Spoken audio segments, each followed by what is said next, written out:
Welcome to the Aggressive Life. This is the fourth and final day of the Christmas countdown. I hope you've been getting some things that have helped orient or reorient your heart towards Jesus this Christmas. We're going to look at John chapter 1:14. You know, the stories around Christmas in the Bible really come from the books of Matthew and Luke.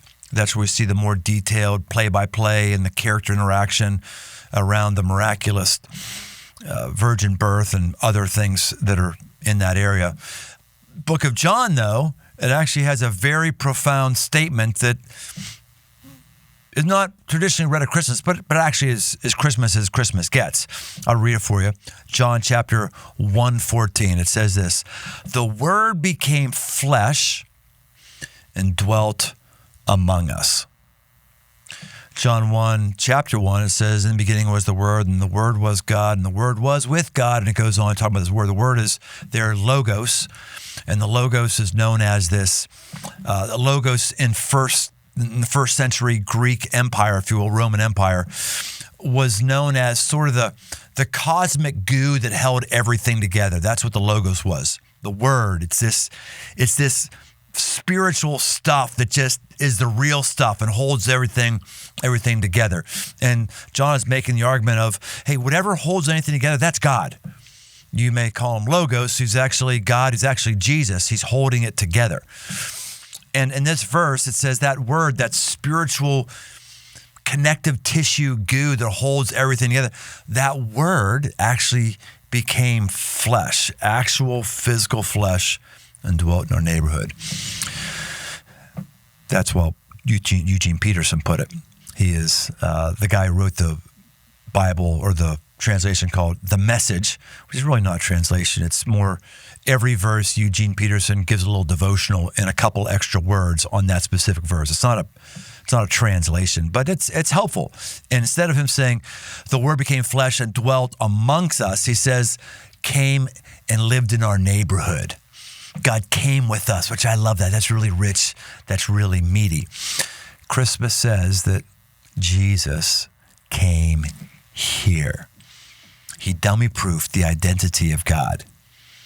He's no longer an ethereal, philosophical, logos, spiritual entity out there. He took on flesh so we could relate to him. Jesus says, when you've seen me, you've seen the Father. That's how I'm dummy-proofing for you who God is, because the Word has taken on flesh. God the Father has taken on flesh. By the way, Theology 101, Jesus existed before Bethlehem. He wasn't created at Bethlehem. It's just he took on flesh at Bethlehem.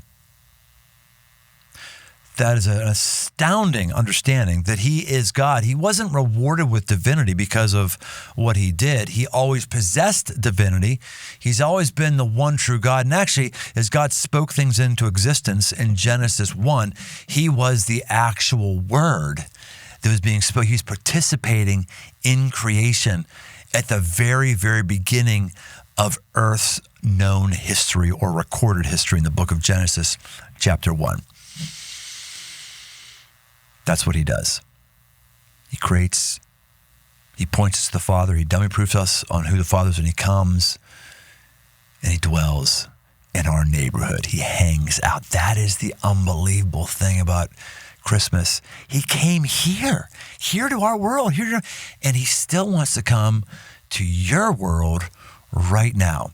Maybe this is the Christmas where you move from having him as a philosophical, spiritual injunction, where you move from him being the reason for the season, where you move from him being a great teacher and moral example, but where you move from him actually being in your neighborhood, in your life.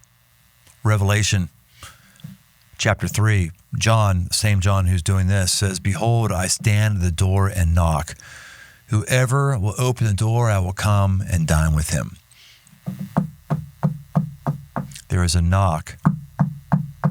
There is a knock of Christmas. There's a knock of Jesus on your heart right now. If you're hearing what I'm saying, and if anything is making sense to you, it's making sense to you because Jesus is knocking on your heart and he wants to come and dwell with you. He wants to be in your neighborhood.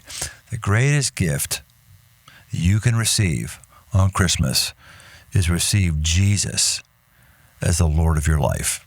The greatest gift you can give anyone this Christmas is to give God the gift of you. This is who I am. I'm giving myself to you. That's where you are right now. Let me just end our time and say a prayer right now. God, thank you for the reminder that you have dwelt with us and you are dwelling with us. Thank you for being inside so many of us, inside the lives of so many of us. And some of us, God, we want you to be in our neighborhood right now, not just generally in the neighborhood called Earth, but I mean in our lives. And so we just say to you, Jesus, come dwell inside of me.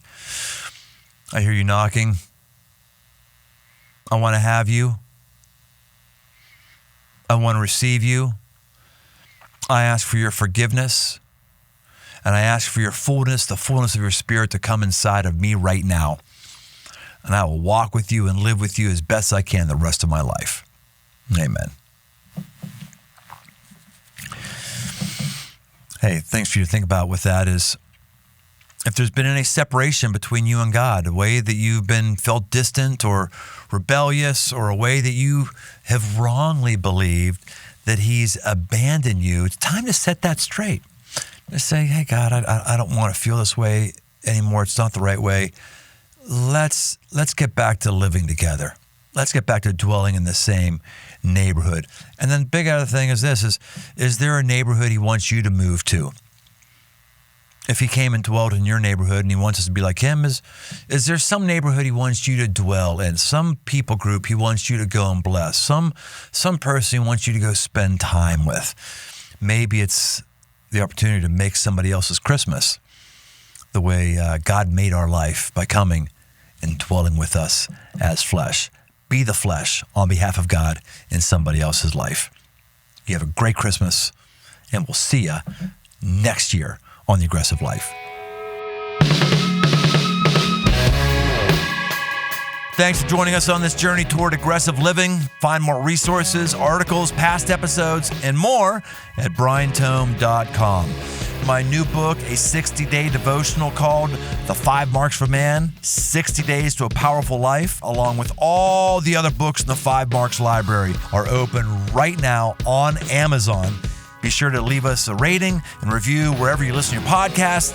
Then send an email to that's dirt@briantome.com to get a free Aggressive Life sticker. Find more on Instagram @BrianTome. The Aggressive Life is a production of Crossroads Church, Cincinnati, Ohio.